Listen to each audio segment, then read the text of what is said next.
Dear students, आज chapter start हो रहा है मेरी मातृभूमि मंदिर है। क्लियर? नैतिक शिक्षा का चैप्टर नंबर 8। चलिए फिर हम इसको रीड करते हैं। यह देश मेरा, यह भूमि मेरी, यह गगन मेरा और इसकी रक्षा का दायित्व मेरा का भाव यदि प्रत्येक व्यक्ति बालक के अंदर आ जाए तो यह धरा स्वर्ग बन सकती है। यदि ये सारे भाव एक बालक के अंदर आ जाए तो ये धरा क्या बन सकती है? स्वर्ग बन सकती है। भारत माता के अखंड स्वरूप का बोध, जिसमें गंगाधार, तिब्बत, ब्रह्मदेश, सिंधु प्रांत, बांग्लादेश, श्रीलंका भारत के अंग थे। माँ का शीश मुकुट हिमालय, गंगा यमुना का हार, सौराष्ट्र और कामरूप उसकी भुजाएं है। विंध्याचल कटी, सह्याद्री व मलय इसकी संघाएं है। कन्याकुमारी चरण है, जिन्हें हिंद महासागर पखार कर धन्य हो रहा है। प्रत्येक भारतीय को यह देश प्राणों से प्यारा है, इसका कण कण पवित्र है, तभी तो प्रत्येक भारतीय गाता है।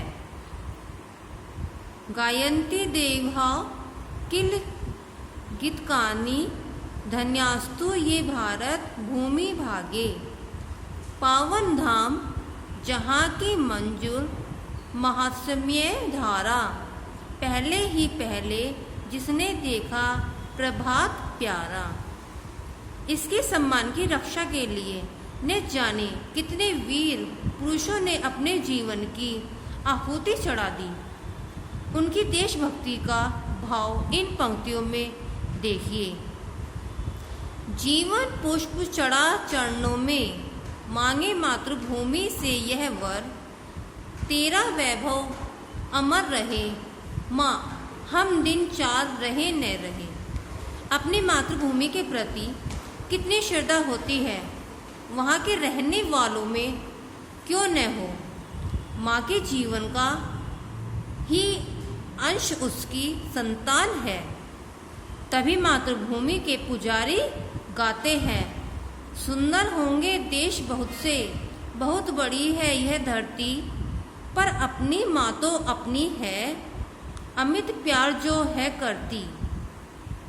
इच्छा है इस जन्म भूमि पर शत शत बार जन्म ले हम, शत शत बार इसी की सेवा में अपना जीवन दे हम। हमारे देश की धरती में अपने देश की संतान की ही नहीं बल्कि संपूर्ण विश्व के पालन पोषण की क्षमता है।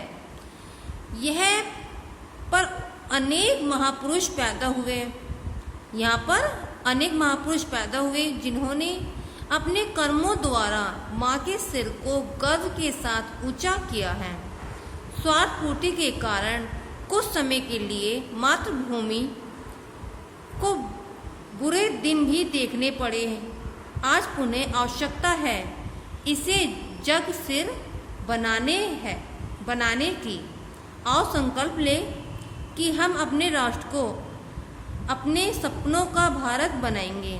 आओ कुछ महापुरुषों का स्मरण करें जिन्होंने मातृभूमि की रक्षा के लिए, इसकी समृद्धि के लिए अपना सर्वस्व न्योछावर कर दिया। पहले मातृभूमि से भी जुड़े। आगे बढ़ते हैं हम।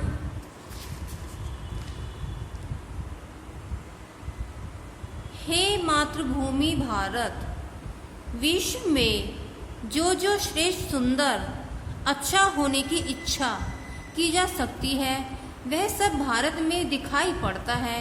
विश्व के सबसे ऊंचे पर्वत है, गंगा जैसी पवित्र नदी है जिसका जल वर्षों रखे रहने के बाद भी खराब नहीं होता। गंगा का जल कैसा होता है? कितने भी साल उसको रखो वो कभी भी खराब नहीं होता, उसमें कभी कीड़े वगैरह कुछ नहीं पड़ते, महक भी नहीं आती है। ठीक है, वो बिल्कुल स्वच्छ रहता है क्योंकि वो गंगा का जल होता है। इस भूमि में सभी प्रकार की उपज होती है। जलवायु भी विविध प्रकार की है। बर्फाच्छादित प्रदेश भी इसी भूमि में है। मूसलाधार वर्षा होने वाले स्थान यदि भारत में है तो ऐसे स्थान भी मिलेंगे जहां जलवायु एकदम सूखी है। मतलब यहाँ पर यदि मूसलाधार वर्षा वाले स्थान है तो यहाँ पर कुछ ऐसे स्थान भी है जहाँ पर जलवायु एकदम क्या है, बिल्कुल सूखी है, बिल्कुल सूखा, वहाँ पानी ही नहीं है। दुनिया के किसी देश को 6 ऋतु प्रांत नहीं है। दुनिया के किसी देश को 6 ऋतु प्रांत प्राप्त नहीं है। केवल भारत के ही एक ऐसा देश है जिसे 6 ऋतुओं का वरदान प्राप्त है। ठीक है, ये क्वेश्चन आ जाएगा, दुनिया के किस देश को 6 ऋतु का वरदान मिला हुआ है। 6 तो किसको वरदान मिला हुआ? भारत को मिला हुआ है, किसी और देश को नहीं मिला हुआ। भारत को मिला हुआ है 6 ऋतुओं का वरदान। ठीक है, विविध प्रकार की उपज, वनस्पति, प्राणी आदि सबको मिलाकर यह भूमि परिपूर्ण, सुंदर, अत्यधिक आकर्षक दिखाई देती है। मेरी मातृभूमि के गर्भ में कितने प्रकार की खनिज संपदा विद्यमान है, इसका ठीक ठीक अनुमान लगाना कठिन है। कुछ थोड़ा बहुत प्रयत्न करने के बाद लोगों का ऐसा मत है कि पृथ्वी में जितने भी प्रकार के खनिज पदार्थ हैं वे सभी भारत में विद्यमान है। जिस प्रकार मेरी मातृभूमि अत्यंत समृद्धशाली है, उसी प्रकार परमात्मा की असीम कृपा से जनसंख्या में भी मेरी मातृभूमि बहुत बड़ी है। क्लियर? विश्व में सबसे बुद्धिमान, पराक्रमी, शक्तिशाली, शील, चतुरवान व्यक्तियों का विचार यदि हम करें तो हमें ऐसा दिखाई पड़ता है कि भूतकाल में और वर्तमान काल में भी जैसे कर्तव्यवान पुरुष भारत में हुए वैसे अन्य किसी भी देश में नहीं हुए।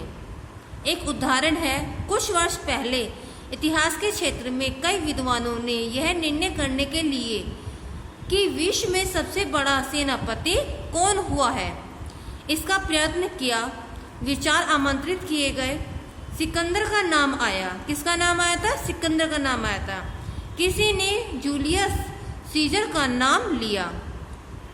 हानिबाल और नेपोलियन की भी चर्चा हुई। नेपोलियन को परास्त करने वाले सेनापति का नाम भी लिया गया। क्लियर? विभिन्न विद्वानों के मंत्र आमंत्रित करने पर जो निष्कर्ष प्राप्त हुआ पढ़ने योग्य है। अनेक विद्वानों ने अपने मत देखते हुए इस बात का उल्लेख किया कि हमने केवल यूरोप के विख्यात सेनापतियों के ही चरित्रों को सामने रखकर विचार किया है, परंतु यह भारत में उत्पन्न हुए शिवाजी नाम के व्यक्ति का विचार करें तो दिखाई देगा कि विश्व के सेनापति में उन जैसा व्यक्ति दुर्लभ है। सेनापति, राज्यकर्ता, धर्म भक्त, चरित्र संपन्न, शील संपन्न, इन सब गुणों के कारण इन समतुल्य को कोई सेनापति हो ही नहीं सकता। क्लियर? इतनी सब समृद्धि जब हमारे देश में विद्यमान है, फिर भी इतिहास पढ़ते समय आश्चर्य और दुख में हम डूब जाते हैं। गत 1500 वर्षों में इस देश को दुर्दिन क्यों देखने पड़े? आक्रमणकारियों की छोटी छोटी टुकड़ी ने इस देश पर आक्रमण किए, लूटपाट की, विनाश किया और ये सब करते उनका साहस यहाँ तक बढ़ा कि उन्होंने यहाँ अपने राज्य स्थापित कर लिए। इतना ही नहीं बल्कि असेतु हिमालय तक अपना राज्य स्थापित करने की कामना से वे यहाँ प्रयत्न करते रहे। उनके इन प्रयत्नों को सफल बनाने के लिए हमारे देश के बड़े बड़े पराक्रमी पुरुष लगे रहे। विदेशियों की गुलामी करने में ही उन्होंने अपने जीवन को कृतार्थ समझा। इन अनेक आक्रमणों से देश की संपदा नष्ट हो गई, धर्म संस्कृति का ह्रास हुआ, प्रतिष्ठा घटी, स्वतंत्रता चली गई।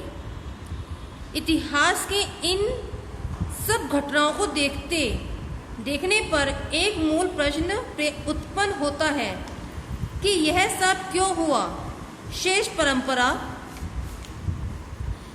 परंपरा, विपुल जनसंख्या, समृद्धि प्राप्त करा देने वाली मेरी मातृभूमि, इस मातृभूमि पर सभी प्रकार के जीवन को सुखी बनाने वाले साधन तथा पराक्रमी महापुरुष आदि होते हुए भी इस प्रकार का घोर पतन क्यों हुआ।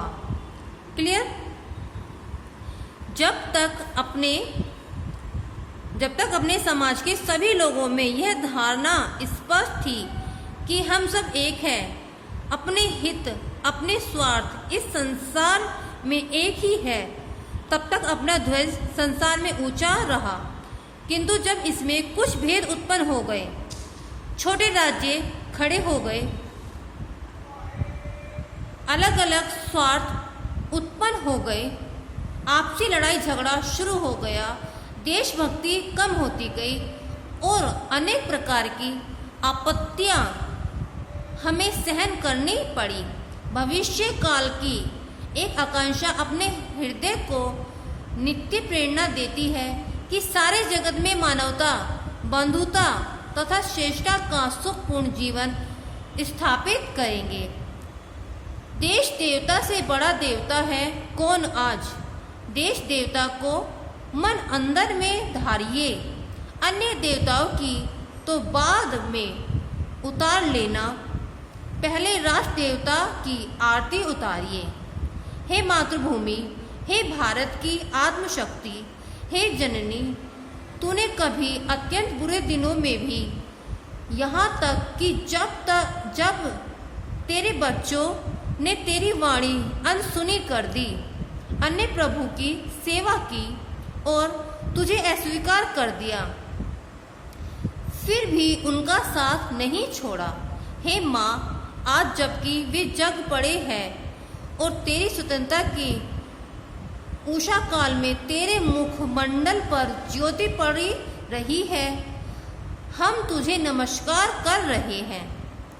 हम तुझे क्या कर रहे हैं? नमस्कार कर रहे हैं। हमें पथ दिखा, पथ मतलब हमें रास्ता दिखा, जिसमें हम सदा महान आदर्शों के पथ में ही खड़े हो और आध्यात्मिक मार्ग के नेता के रूप में तथा जातियों के मित्र और सहायक के रूप में तेरा सच्चा सुख मनुष्य जाति को दिखा सके।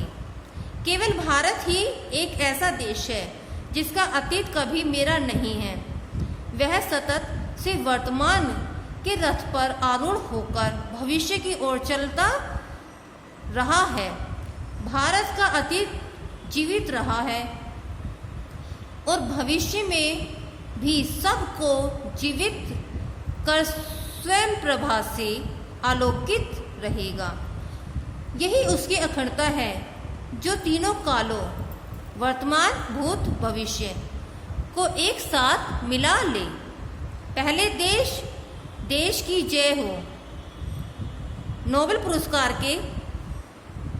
पुरस्कार के सम्मानित विश्व कवि रविंद्रनाथ ठाकुर जापान के प्रवास पर थे। एक विद्यालय के बच्चे के कार्यक्रम में उन्हें आमंत्रित किया गया। उन्होंने वहां बालकों से प्रश्न किया, तुम किस धर्म को मानते हो? उत्तर मिला, बौद्ध धर्म। क्या तुम जानते हो कि बौद्ध धर्म की प्रेरणा महात्मा बुद्ध भारत में पैदा हुए थे? जी हाँ, जानते हैं, बालक ने बड़ी सरलता से उत्तर दिया। रविंद्रनाथ ठाकुर ने आगे एक बहुत ही पेचीदा प्रश्न किया।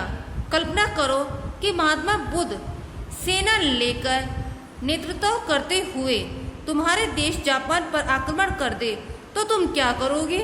एक बालक फुर्ती से खड़ा हुआ और रोष में आकर बोला, बुद्ध का सामना करेंगे, भगवान बुद्ध की मूर्तियां पिघलाकर गोलियां बनाएंगे और आक्रमणकारी तथा उसकी सेना को भून डालेंगे।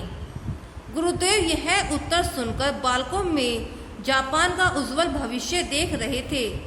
उनका मस्तक उनकी देशभक्ति के सम्मुख झुक रहा था। आदमी को जोड़ने से जुड़ा देश, आदमी को जोड़ने से जुड़ा देश। आगे बढ़ते हैं। एक दिन विनोबा जी के पास कॉलेज के कुछ छात्र आए। विनोबा जी उन्हें कुछ कागज के टुकड़े देते हुए बोले, इन टुकड़ों से भारत का नक्शा बनाना है। विद्यार्थी कुछ देर तक तो सिर खपाने के बाद भी उन टुकड़ों को छोड़कर नक्शा नहीं बना सके। पास में एक नवयुवक बैठा हुआ यह सब देख रहा था। कुछ साहस करके विनोबा जी से कहा, आप यदि आज्ञा दे तो मैं इन टुकड़ों को जोड़कर भारत का नक्शा बना दूं। क्या बोला था वो? आज्ञा मांग रहा था। क्या आप मुझे आज्ञा दो तो मैं बना दूं भारत का नक्शा। अब आगे बढ़ते हैं। विनोबा जी की आज्ञा पाकर कुछ ही देर में उस युवक ने टुकड़े जोड़कर भारत का नक्शा बना दिया। विनोबा जी ने उससे पूछा, तुम इतनी जल्दी इन टुकड़ों को कैसे जोड़ दिया? युवक ने कहा, इन टुकड़ों में एक तरफ भारत का नक्शा है और दूसरी तरफ आदमी का। मैंने एक आदमी को जोड़ा, भारत अपने आप बन गया। ये सुनकर विनोबा जी बोले, ठीक है, यदि हमें देश को जोड़ना है तो पहले आदमी को जोड़ना पड़ेगा। आदमी जुड़ेगा तो देश अपने आप जुड़ जाएगा। देश को जोड़ने के लिए क्या करना है? आदमी को जोड़ना है।